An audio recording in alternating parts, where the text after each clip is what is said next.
Jauh sebelum nama Bojonegoro menggema, di lekuk subur Pulau Jawa bagian timur, terhampar sebuah wilayah yang dialiri oleh sungai terbesar di pulau ini, Bengawan Solo. Denyut kehidupan purba telah lama bersemi di sini, dibuktikan dengan temuan-temuan fosil manusia purba dan artefak prasejarah di lembah sungai ini, termasuk di wilayah yang kelak menjadi Bojonegoro. Bengawan Solo bukan sekadar aliran air, ia adalah sumber kehidupan, jalur transportasi alami, dan saksi bisu peradaban yang tumbuh dan tenggelam di tepiannya. Kesuburan tanah aluvial yang dibawa oleh luapannya menjadikan kawasan ini ideal untuk pemukiman dan pertanian sejak zaman dahulu kala. Memasuki era kerajaan-kerajaan Hindu-Buddha, wilayah ini diyakini masuk dalam lingkaran pengaruh kekuasaan besar seperti Majapahit. Meskipun mungkin bukan pusat utama kerajaan, lokasinya yang strategis di sepanjang jalur Bengawan Solo menjadikannya penting sebagai lumbung pangan dan jalur penghubung antara wilayah pedalaman dengan pesisir utara. Komunitas-komunitas agraris berkembang, memanfaatkan berkah air Bengawan Solo untuk mengairi sawah mereka, menanam padi, palawija, dan tanaman lainnya yang menopang kehidupan.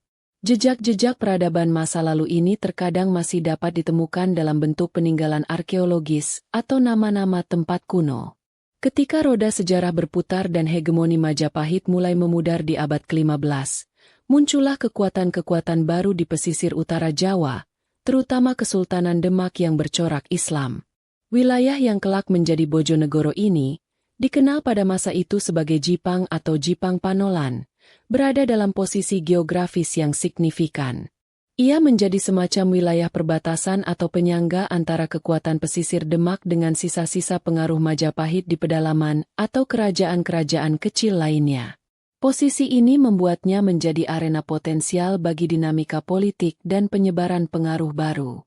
Secara bertahap, Jipang Panolan berkembang menjadi sebuah kadipaten atau wilayah setingkat kabupaten di bawah pengaruh Kesultanan Demak.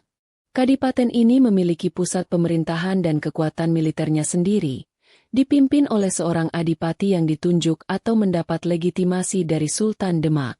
Para penguasa Jipang berasal dari garis keturunan yang memiliki koneksi dengan elit Demak, memperkuat hubungan antara pusat dan daerah. Jipang mulai diperhitungkan sebagai salah satu kekuatan regional di Jawa bagian timur pada masa itu. Kehidupan di Jipang Panolan sangat bergantung pada irama Bengawan Solo. Sungai ini menyediakan air untuk pertanian, jalur untuk perdagangan, meskipun mungkin tidak seramai pelabuhan pesisir, dan sumber protein berupa ikan. Namun, Bengawan Solo juga membawa ancaman laten berupa banjir besar saat musim penghujan. Ketergantungan dan kewaspadaan terhadap sungai besar ini membentuk sebagian karakter masyarakat, dan menjadi faktor penting dalam sejarah wilayah ini. Jipang Panolan, dengan segala potensi dan tantangannya, menjadi benih awal bagi entitas yang kini kita kenal sebagai Bojonegoro. Panggung sejarah Jipang Panolan mencapai salah satu puncaknya ketika tampuk kepemimpinan dipegang oleh seorang tokoh yang penuh warna dan kontroversial, Arya Penangsang. Ia adalah putra dari Pangeran Surowiyoto atau dikenal juga sebagai Raden Kikin atau Pangeran Sekar Sedalepen, Pangeran Bunga yang gugur di sungai. Ayahnya adalah salah satu putra Raden Patah, pendiri Kesultanan Demak. Tragedi menimpa Pangeran Surowiyoto yang tewas dibunuh di tepi sungai, konon oleh suruhan Sunan Prawoto, putra Sultan Trenggana yang kelak naik tahta Demak. Peristiwa ini menanamkan benih dendam dan ambisi dalam diri Arya Penangsang. Setelah dewasa, Arya Penangsang mewarisi Kadipaten Jipang Panolan. Ia tumbuh menjadi seorang pemuda yang gagah berani, ahli dalam olah keprajuritan, dan memiliki kesaktian serta pusaka-pusaka andalan, termasuk keris Kyai Setan Kober dan kuda tunggangan Gagak Rimang yang legendaris. Karakter Arya Penangsang digambarkan sebagai sosok yang pemberani, teguh pendirian, namun juga mudah panas hati, pendendam, dan sangat ambisius untuk meraih kekuasaan tertinggi di Demak, yang ia anggap sebagai hak warisnya mengingat ayahnya adalah putra Raden Patah. Selama masa pemerintahan Sultan Trenggana di Demak, Arya Penangsang menunjukkan loyalitas dan menjadi salah satu senopati andalan. Ia turut serta dalam berbagai ekspedisi militer Demak, termasuk penaklukan wilayah-wilayah di Jawa Timur dan upaya membendung pengaruh Portugis. Keberanian dan kemampuannya di medan perang membuatnya disegani, baik oleh kawan maupun lawan. Namun, di balik loyalitasnya, bara ambisi untuk merebut tahta Demak terus menyala, menunggu saat yang tepat untuk berkobar. Momen itu tiba ketika Sultan Trenggana gugur dalam ekspedisi militer menyerang Panarukan di tahun 1546. Wafatnya Sultan memicu krisis suksesi di Demak. Sunan Prawoto, putra Sultan Trenggana, naik tahta, namun pemerintahannya lemah dan dibayangi oleh klaim dari Arya Penangsang. Arya Penangsang merasa lebih berhak atas tahta Demak karena ayahnya adalah saudara Sultan Trenggana dan ia menganggap Sunan Prawoto terlibat dalam pembunuhan ayahnya. Kekacauan politik pun mulai melanda jantung Kesultanan Demak. Di bawah kepemimpinan Arya Penangsang, Jipang Panolan menjelma menjadi basis kekuatan militer yang tangguh. Ia mengumpulkan para pengikut setia, melatih prajurit, dan mempersiapkan diri untuk merebut kekuasaan. Jipang tidak lagi sekadar kadipaten bawahan, tetapi menjadi pusat kekuatan oposisi yang secara terbuka menantang legitimasi penguasa Demak saat itu. Ambisi Arya Penangsang membawa Jipang ke puncak pengaruh politiknya, namun sekaligus menyeretnya ke dalam konflik berdarah yang akan menentukan nasibnya dan nasib tanah Jawa. Kekacauan pasca wafatnya Sultan Trenggana semakin memanas. Arya Penangsang, didorong oleh dendam dan ambisi, melihat kesempatan emas untuk merebut tahta Demak. Langkah pertamanya adalah menyingkirkan rival utamanya, Sultan Prawoto. Menurut catatan Babat Tanah Jawi, Arya Penangsang mengutus seorang suruhannya yang bernama Rangkut untuk membunuh Sunan Prawoto. Pembunuhan ini berhasil dilakukan, semakin memperdalam krisis politik dan menebar ketakutan di kalangan elit Demak lainnya. Tindakan Arya Penangsang tidak berhenti sampai di situ. Ia juga dianggap bertanggung jawab atas kematian Pangeran Hadiri, suami dari Ratu Kalinyamat, putri Sultan Trenggana dan penguasa Jepara. Ratu Kalinyamat kemudian bersumpah akan bertapa telanjang, hanya mengenakan pakaian tapa, hingga Arya Penangsang tewas. Dendam Ratu Kalinyamat menambah panasnya suhu politik dan memperkuat aliansi anti Penangsang. Jipang kini dipandang sebagai ancaman serius bagi stabilitas dan ketertiban di tanah Jawa pasca Demak. Di tengah kekacauan ini, muncullah figur kuat lainnya, Jaka Tingkir. Ia adalah menantu Sultan Trenggana dan Adipati Pajang, sebuah wilayah di pedalaman Jawa Tengah. Jaka Tingkir, yang kemudian bergelar Sultan Hadiwijaya, tampil sebagai pemimpin yang mampu mengkonsolidasikan kekuatan-kekuatan yang menentang Arya Penangsang. Dengan dukungan para bangsawan Demak yang tersisa, para wali, terutama Sunan Kalijaga yang berperan sebagai penasihat, dan Ratu Kalinyamat, Sultan Hadiwijaya memindahkan pusat kekuasaan efektif dari Demak yang porak-poranda ke Pajang. Pajang pun menjadi pusat kekuatan baru yang berhadapan langsung dengan Jipang. Konflik antara Jipang, Arya Penangsang, dan Pajang, Sultan Hadiwijaya, pun tak terhindarkan. Ini bukan lagi sekadar perebutan tahta Demak yang mulai kehilangan pamor, melainkan pertarungan antara dua kekuatan regional dominan untuk menentukan siapa yang akan menjadi pewaris hegemoni politik di Jawa. Kedua belah pihak mempersiapkan pasukan, mencari sekutu, dan menyusun strategi. Intrik politik, adu kesaktian, dan persiapan perang mewarnai periode ini. Pertarungan ini menjadi ujian bagi kesetiaan para penguasa daerah lainnya. Sebagian memihak Jipang karena kekuatan militer Arya Penangsang yang ditakuti, sementara sebagian lain berpihak pada Pajang yang dianggap lebih mewakili legitimasi dan ketertiban. Sungai Bengawan Solo yang membelah wilayah Jipang seringkali menjadi garis depan atau lokasi pertempuran kecil sebelum konfrontasi puncak terjadi.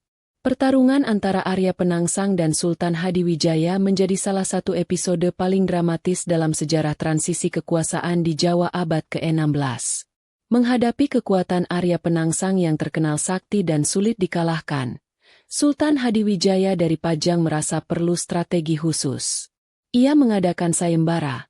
Barang siapa yang mampu mengalahkan Arya Penangsang akan dihadiahi tanah perdikan di wilayah Mentaok, Mataram, dan Pati. Sayembara ini disambut oleh dua tokoh kepercayaan Sultan Hadiwijaya, yaitu Ki Ageng Pemanahan dan Ki Penjawi. Mereka berdua adalah tokoh yang berjasa namun mungkin merasa kurang mendapat penghargaan yang layak dari Sultan. Tantangan terbesar adalah bagaimana menghadapi kesaktian Arya Penangsang dan kuda gagak rimang yang lincah. Sunan Kalijaga, sebagai penasihat spiritual dan politik Sultan Hadiwijaya, menyarankan agar putra Ki Ageng Pemanahan, yaitu Danang Sutawijaya, yang juga merupakan anak angkat Sultan Hadiwijaya, yang maju ke medan laga. Sutawijaya, meskipun masih muda, dikenal pemberani dan memiliki bekal ilmu kanuragan serta pusaka andalan Pajang, tombak Kyai Pleret. Strategi pun disusun untuk memancing Arya Penangsang keluar dari benteng pertahanannya di Jipang dan bertarung di medan terbuka. Salah satu versi cerita menyebutkan siasat licik dengan mengirim surat tantangan yang dibawa oleh seorang kusir atau gembala kuda. Ada lagi versi menyebut suruhan bernama Soreng Rangkut, yang telinganya sengaja dipotong, seolah-olah dilakukan oleh Penangsang. Tujuannya adalah memancing amarah Arya Penangsang agar ia segera menyerang Pajang tanpa perhitungan matang. Versi lain menyebutkan taktik adu domba atau provokasi lainnya. Terpancing oleh provokasi tersebut, Arya Penangsang yang panas hati segera mengerahkan pasukannya menyeberangi Bengawan Solo untuk menyerbu Pajang. Di tepi Bengawan Solo inilah pertempuran klimaks terjadi. Arya Penangsang dengan gagah berani menerjang barisan pasukan Pajang di atas kuda gagak rimang. Dalam pertempuran sengit, Sutawijaya berhasil menusukkan tombak Kyai Pleret ke lambung Arya Penangsang. Meskipun terluka parah, Arya Penangsang tidak langsung tewas. Dalam keadaan ususnya terburai, ia menyampirkannya pada pangkal keris Kyai Setan Kober yang terselip di pinggangnya dan terus melanjutkan pertarungan. Namun, ketika ia mencabut keris saktinya untuk menyerang Sutawijaya, ia justru tanpa sadar memotong ususnya sendiri. Arya Penangsang pun gugur secara tragis di medan laga. Gugurnya sang Adipati Jipang yang sakti mandraguna ini mengakhiri perlawanan Jipang terhadap Pajang dan membuka jalan bagi Sutawijaya untuk kelak mendirikan Kesultanan Mataram Islam. Dengan gugurnya Arya Penangsang, Kadipaten Jipang Panolan kehilangan pemimpinnya yang paling karismatik sekaligus paling ambisius. Perlawanan Jipang terhadap Pajang praktis berakhir. Sultan Hadiwijaya sebagai pemenang konflik mengukuhkan kekuasaannya atas wilayah Jipang. Status Jipang pun berubah drastis. Dari kadipaten yang kuat dan berani menantang pusat kekuasaan, ia kembali menjadi wilayah bawahan yang tunduk sepenuhnya pada otoritas Kesultanan Pajang. Sultan Hadiwijaya kemudian menepati janjinya kepada Ki Ageng Pemanahan dan Ki Penjawi. Ki Penjawi dihadiahi wilayah Pati, sementara Ki Ageng Pemanahan mendapatkan tanah perdikan di Alas Mentaok, yang kelak menjadi cikal bakal Kesultanan Mataram Islam di bawah pimpinan putranya, Sutawijaya, Panembahan Senopati. Untuk Jipang sendiri, Sultan Hadiwijaya kemungkinan menempatkan seorang adipati baru yang loyal kepada Pajang, mungkin dari kalangan kerabat jauh atau pejabat yang dipercaya, untuk memastikan wilayah strategis ini tetap terkendali. Seiring berjalannya waktu, konstelasi politik Jawa kembali berubah. Kesultanan Pajang mengalami kemunduran setelah wafatnya Sultan Hadiwijaya, dan pusat kekuasaan baru muncul di Mataram di bawah kepemimpinan Panembahan Senopati, Sutawijaya. Sebagai wilayah yang sebelumnya ditaklukkan Pajang dengan peran kunci Sutawijaya, Jipang secara alami masuk ke dalam lingkaran kekuasaan Mataram yang semakin meluas. Jipang menjadi salah satu dari banyak kadipaten atau wilayah mancanegara, wilayah di luar pusat kerajaan, yang berada di bawah kedaulatan Mataram.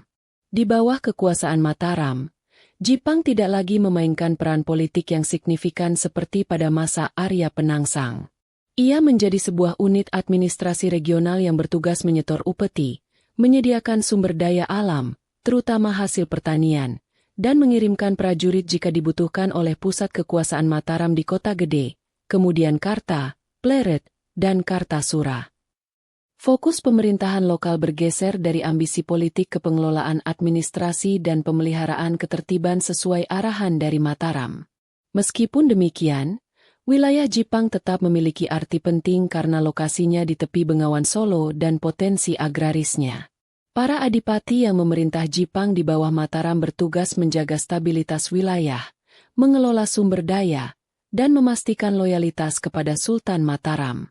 Periode ini merupakan masa konsolidasi Jipang ke dalam struktur kekuasaan Mataram yang lebih besar, sebuah status baru yang akan bertahan selama beberapa abad ke depan, meskipun nama dan pusat pemerintahannya kelak akan mengalami perubahan. Kehidupan masyarakat di wilayah Jipang, seperti halnya wilayah lain di sepanjang aliran Bengawan Solo, selalu diwarnai oleh hubungan simbiosis sekaligus antagonisme dengan sungai besar tersebut. Bengawan Solo adalah sumber kesuburan tanah melalui endapan lumpurnya, sumber air irigasi untuk persawahan yang luas, jalur transportasi tradisional, dan tempat mencari ikan. Kehidupan ekonomi dan sosial masyarakat sangat bergantung pada keberadaan sungai ini, membentuk pola pemukiman yang cenderung mendekati alirannya. Namun, berkah Bengawan Solo selalu datang bersama ancaman. Sungai ini terkenal dengan sifatnya yang mudah meluap saat musim penghujan tiba. Curah hujan tinggi di hulu dapat dengan cepat menaikkan debit air sungai, menyebabkan banjir besar yang mampu merendam area persawahan, pemukiman, dan bahkan pusat pemerintahan kadipaten. Banjir Bengawan Solo bukan fenomena baru, melainkan siklus alam yang harus dihadapi oleh masyarakat yang hidup di tepiannya dari generasi ke generasi. Menurut catatan sejarah dan tradisi lisan, pada suatu masa ketika Jipang berada di bawah kekuasaan Mataram, kemungkinan pada abad ke-17, terjadi sebuah peristiwa banjir Bengawan Solo yang luar biasa dahsyat.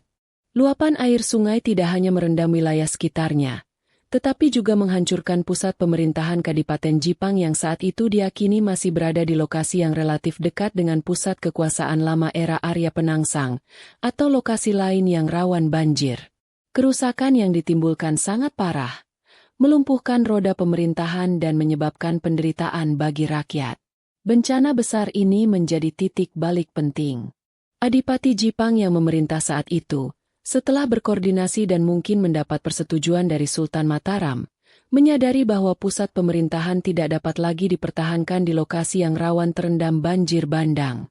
Diperlukan sebuah lokasi baru yang lebih aman, berada di dataran yang lebih tinggi, dan terlindung dari amukan Bengawan Solo di masa mendatang. Keputusan untuk memindahkan ibu kota kadipaten pun diambil. Proses pencarian lokasi baru dilakukan dengan mempertimbangkan faktor keamanan dari banjir, aksesibilitas, dan potensi pengembangan di masa depan. Perpindahan pusat pemerintahan ini bukan sekadar pemindahan fisik bangunan, tetapi juga pemindahan pusat administrasi, ekonomi, dan sosial kadipaten. Peristiwa ini menunjukkan bagaimana faktor alam, dalam hal ini bencana banjir Bengawan Solo, dapat secara langsung mempengaruhi dan mengubah arah sejarah serta tata ruang sebuah wilayah. Sebagai konsekuensi dari keputusan memindahkan pusat pemerintahan akibat bencana banjir Bengawan Solo, sebuah lokasi baru dipilih untuk menjadi ibu kota Kadipaten Jipang. Lokasi baru ini diharapkan lebih aman dari ancaman luapan sungai dan mampu menopang fungsi-fungsi pemerintahan serta kehidupan masyarakat dengan lebih baik.